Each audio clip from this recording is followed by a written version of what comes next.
ನಮಸ್ಕಾರ. ನಮ್ಮ ಮನಸ್ಸು ಹೇಗಿದೆಯೋ ಅಥವಾ ನಮ್ಮ ಮನಸ್ಸಿನಲ್ಲಿ ಆಗುವಂಥ ನಿರ್ಣಯನೇ ನಮ್ಮ ಸ್ವಭಾವದಲ್ಲಿ ಬರುತ್ತೆ. ಜೀವನದಲ್ಲಿ ತುಂಬ ಸತಿ ಅನುಭವಿಸಿರಬೇಕು. ಮನಸ್ಸು ಕೆಟ್ಟಾಗ ನೀವೇನು ಕೆಲಸ ಮಾಡೋಕ್ಕಾಗೋಲ್ಲ. ಮನಸ್ಸು ಚೆನ್ನಾಗಿದ್ದಾಗ ಇಷ್ಟು ಸಾಹಸದ ಕೆಲಸ ಮಾಡ್ತೀರ. ಅದಕ್ಕೆ ಮನಸ್ಸನ್ನು ಚೆನ್ನಾಗಿಟ್ಕೋಬೇಕು. ಮನಸ್ಸಿದ್ರೆ ಮಾರ್ಗ ಅಂತ ಕೇಳಿದ್ದೀವಿ. ಮನಸ್ಸು ಗೆದ್ದರೆ ಜಗತ್ತು ಗೆಲ್ಬೋದು ಅಂತ ಕೇಳಿದ್ದೀವಿ. ಆದರೆ ಈ ಮನಸ್ಸು ಚಂಚಲ, ಕಷ್ಟ, ನಿಯಂತ್ರಣ ಸಾಧ್ಯ ಇಲ್ಲ.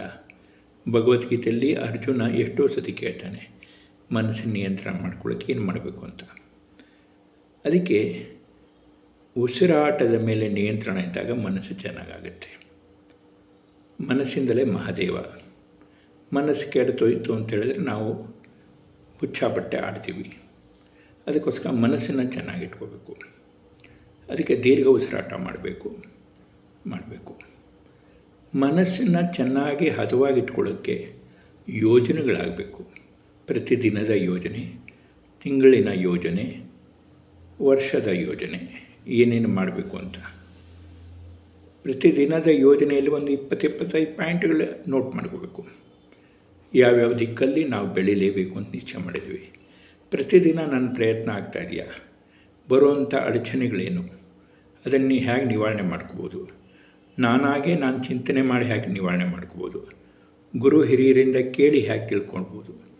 ಭಗವದ್ಗೀತೆ ಓದ್ತಾ ಹೇಗೆ ತಿಳ್ಕೊಬೇಕು? ರಾಮಾಯಣ ಕತೆ ಓದ್ತಾ ಹೇಗೆ ಸುಧಾರಣೆ ಮಾಡ್ಕೋಬೇಕು? ಶಿವನ ಧ್ಯಾನ ಮಾಡ್ತಾ ಮನಸ್ಸನ್ನು ಹೇಗೆ ದೃಢ ಮಾಡ್ಕೋಬೇಕು?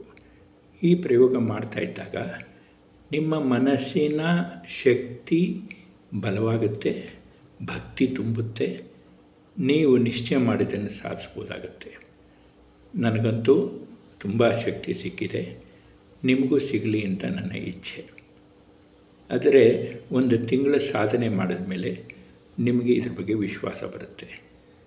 ನನ್ನ ಮನಸ್ಸನ್ನು ನಾನೇ ಗೆಲ್ತೀನಿ, ನನ್ನ ಮನಸ್ಸನ್ನು ನಾನು ಹದಗೊಳಿಸ್ತೀನಿ ಅನ್ನುವಂಥ ಆತ್ಮವಿಶ್ವಾಸ ಯಾರಿಗೆ ಬರುತ್ತೋ ಅವರು ನಿರಂತರ ವಿಕಾಸ ಆಗುತ್ತೆ.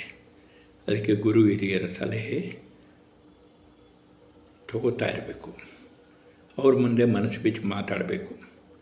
ಮನಸ್ಸಿನಲ್ಲಿ ಆಗಿರುವಂಥ ಗೊಂದಲನ ಮುಚ್ಚಿಡಬಾರ್ದು. ಮನಸ್ಸಿನಲ್ಲಿರುವಂಥ ದೋಷನ ನಿವಾರಣೆ ಮಾಡಬೇಕು. ಮನಸ್ಸು ಚೆನ್ನಾಗಾಯಿತು ಅಂದರೆ ನಮ್ಮಲ್ಲೂ ಕೂಡ ಶಿವನ ಶಕ್ತಿ ಪ್ರವೇಶ ಆಗುತ್ತೆ. ಜೈ ಶ್ರೀರಾಮ್. ಒಂದೇ ಮಾತರಂ.